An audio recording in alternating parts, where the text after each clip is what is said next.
Hi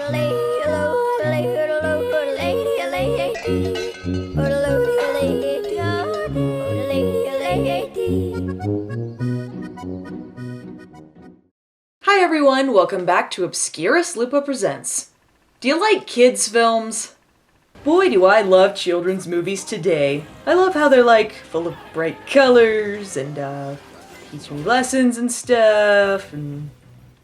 Okay, I don't watch a lot of kids' movies nowadays, but I get the concept. I was a kid once, things that appealed to me then are not always gonna translate now. For instance, I freaking loved Princess Guinevere and the Jewel Riders, and to a lesser extent, Skydancers. Does that mean I'd watch them today? Probably not, but I get why I liked those shows then.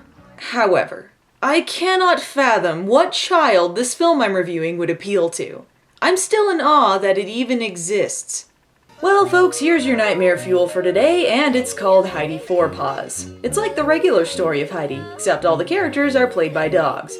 If you think that sounds innocent enough, you haven't seen Heidi Four Paws. But hey, you might be saying, they did a lot of stupid stuff in kids' movies back in the day. Maybe it just hasn't held up very well since then. Well, I've got news for you, buddy. This was made in 2008. That's right. 4 years ago, someone in California was dressing up these poor dogs to act the story out. There is no excuse for this to have been made this recently.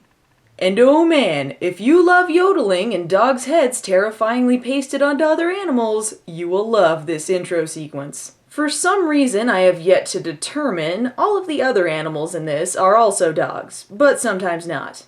And sometimes it's a dog in an animal costume. But look at this, fucking owl dog, Pomeranian squirrel, bear dog, what in the name of all that is decent is this? Once upon a time, there lived a young orphan puppy named Heidi. Heidi had golden fur and shiny braids. And even though many things in her life hadn't gone well, she was always able to keep a smile on her kind face. Oh yeah, that dog looks freaking ecstatic. And those braids are clearly just glued on top of her scarf. Cat burglar! Haha, that's hilarious! Good one, Heidi Four Paws! If you think the animation on the paws is good, wait until you see them talking. Hello there, Frau Regals. Didi, is that you, darling? Brilliant. I cannot wait for an endless hour of this. So anyway, this is Heidi and Didi. Didi's taking Heidi to live with her grandfather since her parents died of a tragic case of not explained in the slightest. This exposition dog with them is worried about Heidi's welfare since apparently her grandpa is really messed up. Dun dun dun! The beagle who had been put in charge of Heidi was named Didi. She wasn't a bad dog, but she wasn't a good dog either. In fact, by all accounts, she was considered a major whore. So they continue to Heidi's grandfather's, where he continues to plan their demise, methodically and with conviction. He stops to neither eat or drink. Death is the goal. The only goal. I'm the canine caretaker and I'm dropping off this little pup named Heidi. She's Heidi. She's your granddaughter. I don't want a young puppy here with me. I don't want Heidi. I'm sitting right here, dude. So... you can just drop orphans off anywhere without asking permission, huh? Apparently so, and she just sits on his porch until nightfall. That's pretty messed. Well, I guess it isn't that bad. Squirrel Pomeranians, That orphan's gotta be dead by now. Aw, damn it! But it's okay, because up here I feel so free. Well, up here I want to feel free of you. Right there with you, Grandpa. Grandfather, do you want to show me around the cabin? Please, I've seen it before. Well, this is riveting. So Heidi hears some yodeling and is beckoned outside, hopefully to be eaten by some forest animals. Hello in there. Hello, excuse me. Yeah, that yodeling turned into Julian Sands somehow. I know he's not going to sound as young as his character is supposed to be, but you can try to match up the voice acting here. Anyway, this is Peter the goat herder, who's in charge of the... Dear God, no. This is our goats. Seriously. It's like this movie is somehow racist against Pomeranians. I'm not sure how that works, but it is. Stay with me here. Because the squirrels and goats and shit, Pomeranians. They don't play any normal characters, they're always livestock and shit. Now that's fucked up. I mean, look at them, sitting in silence, praying for the sweet mercy of death. It's delicious. Don't thank me. Thank Daisy and Dusky. Quick, dog goats, start the uprising! Viva la revolution! What did I miss? The sunrise. Oh, no. Don't worry, there'll be another. Not for you, however. Look at this slave labor. Absolutely appalling. I'm pretty sure PETA uses this for some of their more extreme videos. Soon there will be nothing but death. The hills will run red with your blood. I just have the bread. Your grandfather gave me the cheese for you. But don't you like cheese? You take it. Here you go, Peter. I love cheese. You know, when the most exciting thing about your movie is the awkward cheese conversation, you might want to rethink what you're doing. Go back to the goat dogs. Peter, what's the name of the chubbiest goat? Oh, whoa! Asshole! Watch what you're saying! Oh, no, now you're making it cry. What's the matter, Butterball? 'Cause you called him chubby, dick. One day you'll pay. You'll all pay. Oh, let me clean off those tears, Butterball. I poisoned your cheese. Good night, Hugs. I've got to go check out the ghosts. So in reality, this sweet little movie about dogs reenacting Heidi is actually the story of an annoying orphan tragically tearing down a Pomeranian's body image. Well, you surprised me, Heidi Paws. Grandfather wanted to get the little puppy out of the cabin and out of his life. Permanently. I just can't believe how nice you smell. Daisy and Dusky won't even recognize you. Life is an abyss. Now Heidi and her grandfather start to get along, mostly so he can lull her into a false sense of security. So his ninja dog can attack unnoticed. No, in reality, Dee Dee has been looking for a new home for Heidi and comes with the news that she's taking her to a rich family in the city. It's just wonderful news. She's going to finally get a home. She has a home. Really? Up here with you and two goats? Da-da, da-da, da-da! Get lost, goat guy. Beat it. Goat guy? Oh, I don't know if I can handle this language. We will eat well tonight. So Heidi goes to live in the city with the rich family, which consists of more sad dogs in costumes.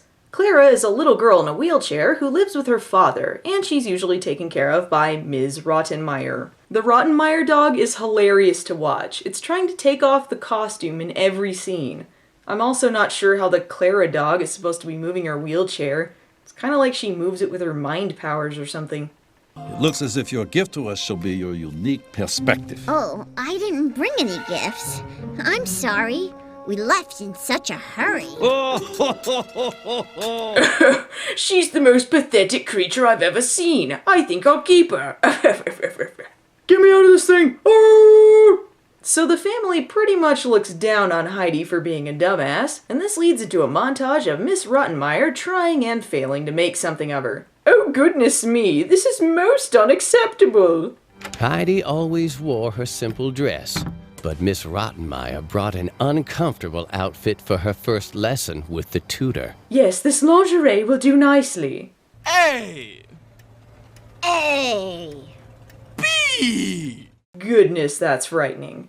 Anyway, what the flying fuck is this? That is not ink. She radioactive now? Aw, dude, really? That was the best green screening 2008 had to offer? That is the most awful thing.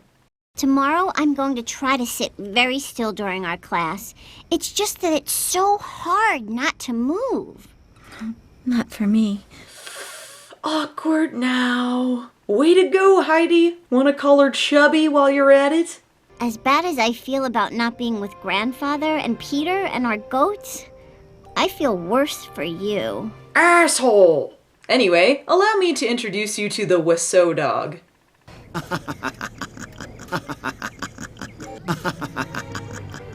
He's a doctor, can you believe it? Well, anyway, who gives a shit? P. P? Right here? Oh, no, not right here. Urination jokes! I cannot imagine anything more pathetic than what we've seen on screen so far. We're here, Cecil Hunt House. I stand corrected. Anyway, Clara's grandmother has come to visit, and she's played by Angela Lansbury. She, like everyone else in this movie, apparently had nothing better going on. And check out these dogs. They look like they'd rather be anywhere else in the world. This movie wants to be charming, but all I see is this. Biscuit, biscuit, biscuit, biscuit, biscuit, biscuit, biscuit, biscuit. Get off, get off, get off! Mickey Mouse Dog became Opera Dog? What the fuck ever? After Clara's grandmother leaves, Gutenberg Dog discovers the door open and they assume someone is planning to rob them. Either we've got a robber or a ghost. Dogs are stupid. That's why we're the smart ones. For some reason, they bring in Dr. Wiseau to watch the door that night in case the intruder shows up again. Not sure why the doctor was needed for that. Oh yeah, so he could determine that she sleepwalks. Seems a bit contrived how they got him there. So they discover that the sleepwalking is due to Heidi being homesick, and they decide that it's in her best interest to take her back to her grandfather. I'm going back! Hey, high five! Yeah, whatever, Guten Dog. A journey is a trip that takes you somewhere. Oh, thanks for that nugget of wisdom. Got other good ones, like a dinner is a supper you eat, or a poop is a shit that you take? Finally, through the woods, she saw their cabin. Burned to the ground. I'm home, Grandfather, I'm back! Why, God, why? Stop that! Won't you stay up here with us? Please, can we stay? Yes! They've strengthened their numbers. We own the night.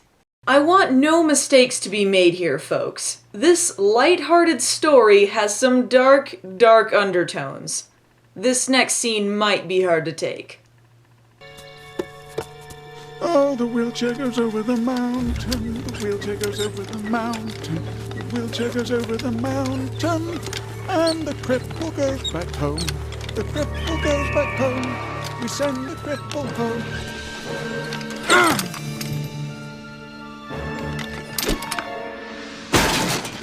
What you just saw, people, is a dog throwing a wheelchair over a cliff while singing about hating a crippled person. Heidi 4 Paws, ladies and gentlemen. Little known fact, though, you can overcome paralysis through fresh air and sheer willpower. Heidi 4 Paws taught me that. You're standing! You hear that, disabled people of the world? You don't need doctors. All you need is to believe. Now get out there and make your dreams possible.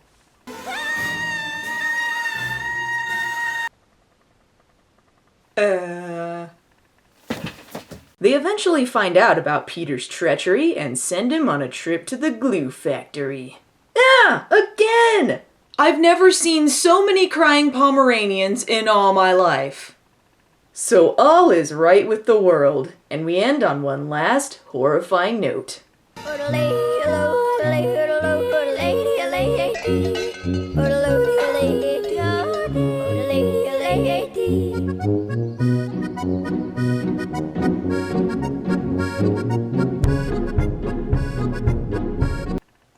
So this exists.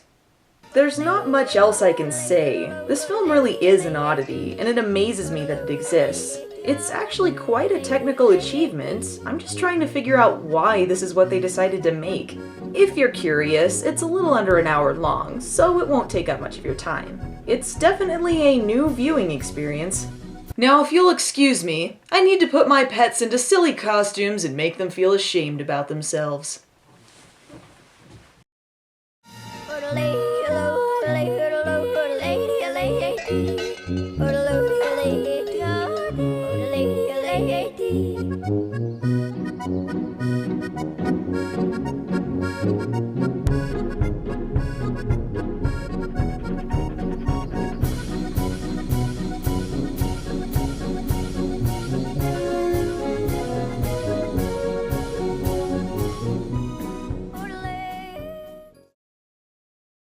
And I now present to you Ash and Checkers in Little Red Riding Hood. Yeah, I'm a Red Riding Hood miracle. Give me some food. Hey, it's me, the big bad wolf. I'm gonna steal your food and stuff. Shut up, Checkers. You're making me look fat. Whatever. I don't care.